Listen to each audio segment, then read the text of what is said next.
Jamie and I'm one of the keepers here on the African division of the zoo.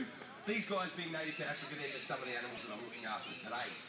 Now, I could go through and talk about them all individually because they are all, like we are now, have their own very unique personalities, but that's going to take me all day. So I'm just going to tell you about giraffes in general today and why they look the way they do. In saying that, I will give you a brief introduction just so you do know who's who in our group. Now, the biggest one in here in the middle, her name is Nyota and she's 18 years of age. Now, that's middle-aged for a giraffe.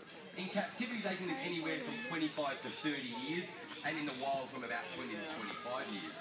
Now, in saying that, Nyota is like most teenagers, and she can be a little bit cheeky.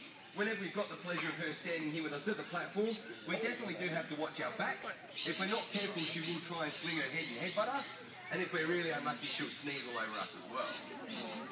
Now, the next one in the group will be this one here directly behind me. Her name's Andara and she's 11 years of age.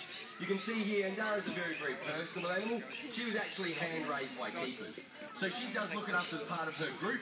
She's definitely a favourite amongst all of us keepers. She'll allow us to do almost anything to her, and she's also the main animal that we'll ever use for any PR or photo sessions that we might have going on. Now the next one, there's two over there in the bottom house. There's one that's just poking his head out now. He's the one sitting down. His name is Jimmy Yu. He's 8 years of age. We've only had him here with us at Taronga Zoo for about the last 4 years. He was born at Western Plains Zoo, which is Taronga's sister zoo located out in Dubbo. But over those few years, he's slowly gotten used to this group and slowly gotten used to the big smoke here in the city.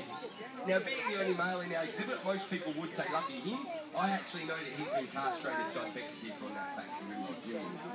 Now, the reason we have actually castrated him is because his bloodline is so very well represented throughout Australasia, we can't have any risk of him breeding with his siblings.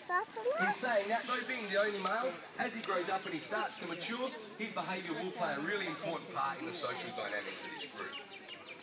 Now, last but definitely not least is the smallest one that's just come to join us now. Her name is Zarafa and she's only 7 years of age.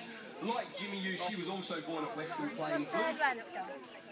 So she's a little bit shyer than Jimmy Yu. Being Western Plains Zoo is an open-range zoo, they don't have as much contact with people as they would here, so it does take them a little bit of time to get used to us and get used to the big smoke in the city.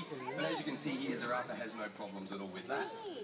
So now I'm going to tell you a bit about them, starting right at the top here with their horns. They're one of only 2 species of animal that are actually born with their horns. The other one is their closest relative, the okapi. I'm not sure how many people have seen an okapi before. There is none here in captivity in Australasia, but it's quite an unusual animal. It's about half the size of an adult giraffe, so a little bit smaller than Zarafa. The bottom half looks very much like a zebra, and the top half does look like a giraffe. So as I said, definitely an unusual looking animal. Their closest relatives and the only other species born with their horns.